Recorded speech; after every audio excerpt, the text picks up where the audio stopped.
All right, so today we're doing something a little different. We're diving into a book review from the Book Nook podcast and their take on The Best Possible Life by Jim Murphy. Oh, so we're getting like the inside scoop before we even open the book? I like that. Yeah, exactly. Like a friend who's already read it and is telling you what's up.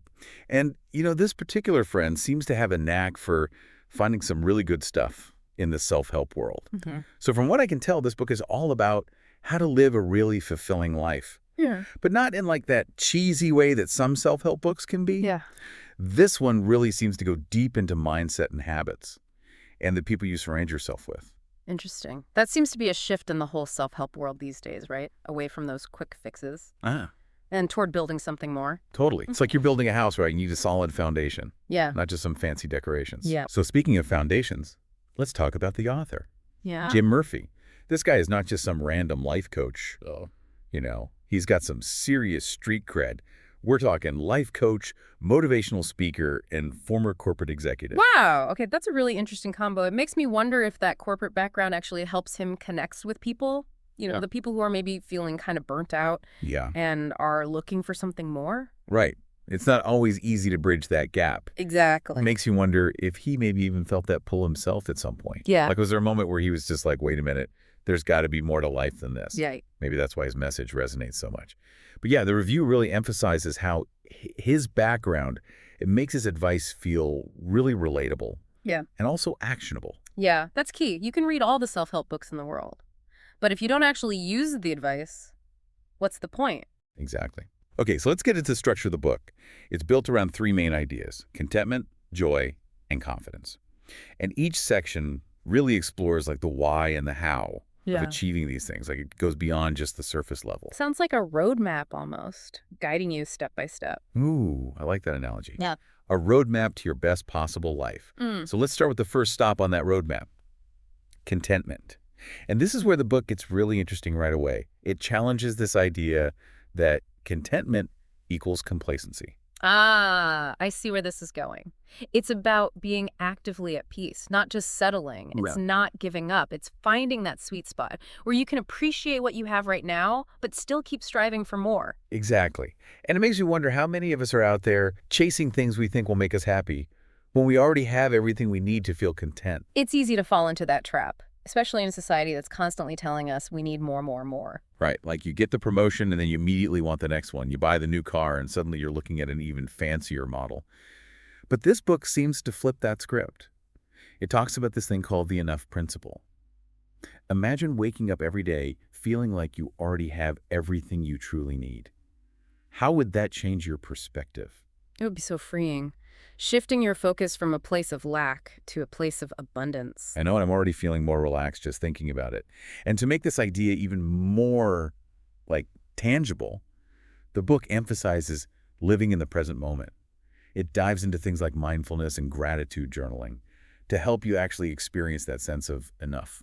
That's where the rubber meets the road. It's not just about intellectually grasping the concept. It's about having the tools to use it in real life. Totally. And you know what I appreciate is that the author, Jim Murphy, he doesn't just preach from some high horse. He's actually vulnerable and shares his own story of burnout and how he had to learn to embrace self-compassion and ditch perfectionism. I love that. That's so refreshing. Makes him seem more human, Like, hey, if this guy who's achieved so much still struggles with these things, maybe it's okay that I do too. Totally. It makes you feel less alone in the journey. Yeah, that's powerful. It's acknowledging that we're all works in progress. I love that. Okay, so we've talked about contentment, this feeling of deep satisfaction with what you already have. But there's another piece to this puzzle, right? Oh, absolutely. Contentment is a great starting point. But what about those moments of pure joy? Those sparks of delight that make life really vibrant. You're talking about that feeling you get when you see a breathtaking sunset, Hmm. or when you share a laugh with someone you love, or when you finally achieve a goal you've been working towards. Exactly. And that's where our deep dive takes us next, exploring the realm of joy according to the best possible life. And it seems like the book makes a distinction between fleeting happiness and enduring joy. Oh, that's such an important point. Because we all chase those fleeting moments of happiness, right? Yeah. The new gadget, the fun night out.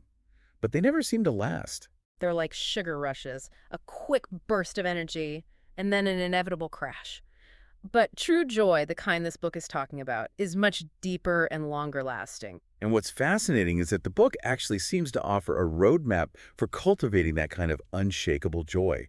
Regardless of what's happening around you, imagine this. You've had a terrible day at work. Traffic's a nightmare. Your to-do list is a mile long. Yeah. Yet you still feel this underlying sense of joy. That's what this book is aiming for, giving you the tools to find that kind of joy. That's a powerful idea, the idea that you can experience genuine joy even when things aren't perfect. It almost sounds too good to be true. But maybe, just maybe it is possible. And one of the key ingredients to unlocking this kind of joy, according to the review, is connection. It makes sense. We're social creatures by nature. Think about the times when you feel most alive, most joyful. Aren't they often shared with other people? Absolutely. Whether it's a deep conversation with a close friend, a family gathering full of laughter, or even just a random act of kindness that brightens someone's day. Connection amplifies joy. It's like a ripple effect. Yeah. You share your joy and it comes back to you multiplied. And speaking of amplifying joy, the review also talks about the importance of playfulness. It encourages readers to reconnect with their inner child and rediscover the simple joys in life. Remember when you could spend hours building forts out of blankets? Or splashing in puddles without a care in the world? I definitely remember that feeling of pure, unadulterated joy. No deadlines, no responsibilities. Exactly. And while we can't go back to being children, we can tap back into that sense of wonder and playfulness. I love that. And the book has some concrete ways to do that. Like what? Give us a sneak peek. Well, there's this joyless activity where you write down all the things that bring you genuine happiness. It could be anything: listening to your favorite music, spending time in nature, reading a good book, whatever truly sparks joy now. That sounds so simple, yet so powerful. Mm-hmm. It's about bringing awareness to those little things that often get overlooked. Exactly. But I have a feeling it's not all fun and games, right? Life has its downs, too. Oh, Does the book address that? Oh, for sure. It doesn't shy away from the realities of life. There's this joy audit exercise that helps you identify what they call joy drainers versus joy fuelers. Okay, a joy drainer. Tell me more. It could be anything that consistently drains your energy and leaves you feeling depleted, like a toxic relationship, a job you hate, or even just a bad habit that isn't serving you anymore. Gotcha. And then a joy fueler, I'm guessing, is the opposite. Something that energizes you and makes you feel truly happy. You got it. It's about becoming more aware of the things that either lift you up or bring you down, and making conscious choices to prioritize the things that really matter. So it's about taking control of your own happiness, rather than letting external circumstances dictate how you feel. Exactly. It's about realizing that even in the midst of challenges, you still have the power to choose joy. I love that. So empowering. Yeah, it's a beautiful thing, that ability to choose joy. And it leads us perfectly to the final pillar of the book, confidence. And this is where things get even more interesting, because the book challenges this notion that confidence is something you're either born with or you're not. So you're saying it's not about having a certain personality type or just being naturally outgoing. Exactly. The book actually presents confidence as a skill, something you can develop and strengthen over time. It's like learning to ride a bike, you know? At first it feels wobbly and uncertain, but with practice you gain balance and you eventually ride with ease. Okay, so how does the book suggest we build this confidence muscle? Well, it introduces this idea called the confidence loop, which is all about taking action. The idea is that confidence fuels action, action provides experience, and experience builds more confidence. It's like this positive feedback loop. So it's not about waiting till you feel confident to take action. It's about taking action even when you're feeling a little shaky and letting that experience boost your confidence. Exactly. Think about a time when you stepped outside your comfort zone and you accomplished something you didn't think you could do. Didn't that boost your confidence? It totally did. Like I remember when I gave my first presentation at work, I was terrified beforehand, but I forced myself to do it. And afterwards, I felt like I could conquer anything. Exactly. That's the confidence loop in action. And it's not just about big accomplishments either. The book encourages you to celebrate even those small wins.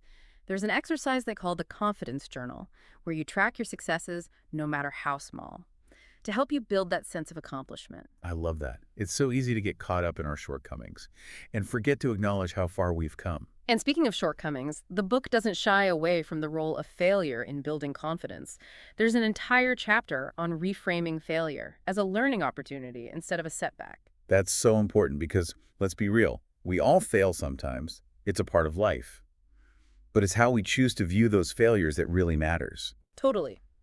The book emphasizes that failures aren't roadblocks, they're stepping stones.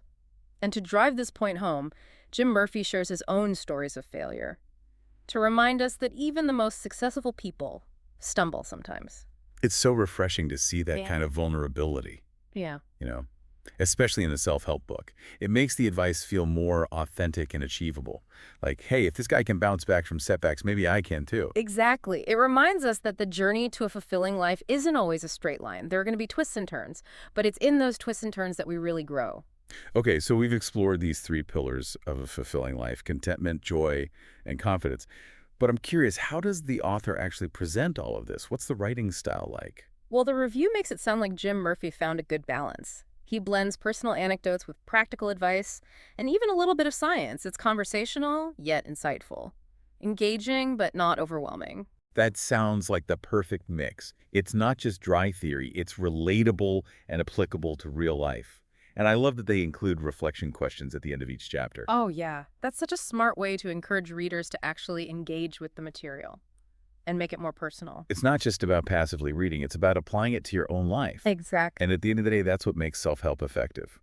And speaking of effective, the podcast gave the book a glowing review, didn't they? They did. They called it a roadmap to the best possible life and gave it a 9 out of 10. Wow, that's pretty impressive. So after diving deep into this review, what are your main takeaways? What really stands out to me is that holistic approach the book takes.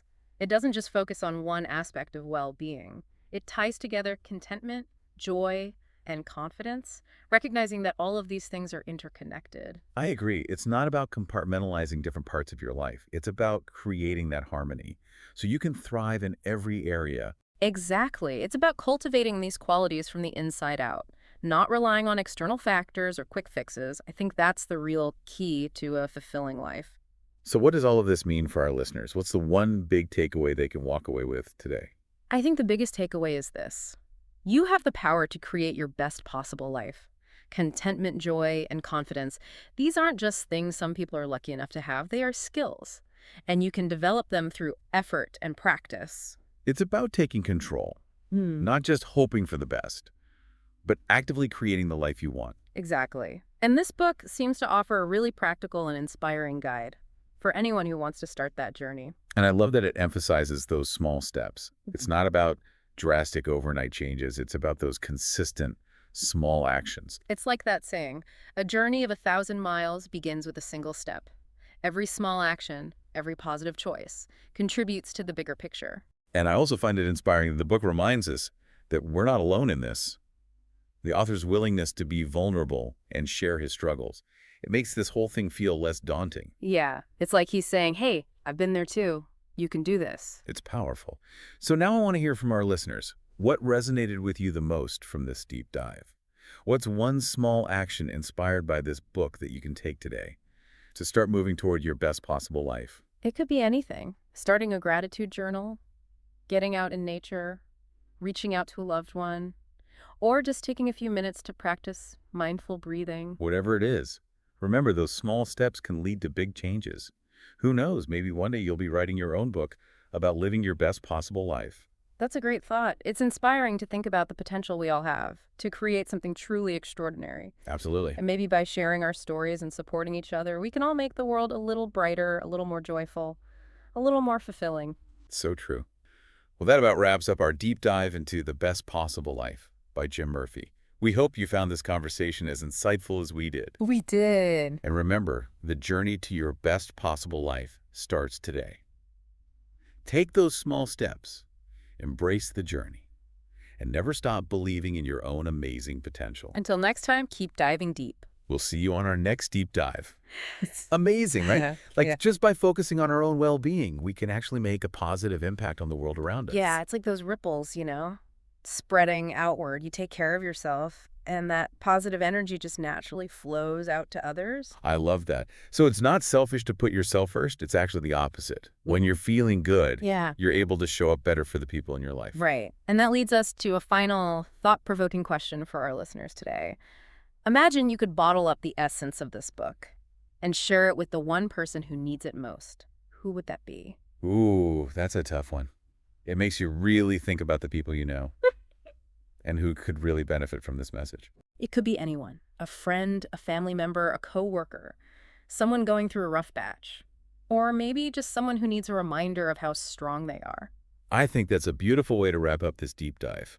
It's a call to action for all of us to spread this message of joy and contentment and confidence and create that ripple effect of positivity. And remember, you don't have to wait for the perfect moment to start making a difference. You can start right now with a kind word, a helping hand, or just by being there for someone. It's about being the change you want to see, right? Exactly. So as we wrap up this episode, I want to leave you with one last thought. The best possible life isn't something you find. It's something you create. It's a journey, an ongoing process of growth. So keep learning, keep exploring, and keep believing in yourself. We'll see you on our next deep dive. See you then.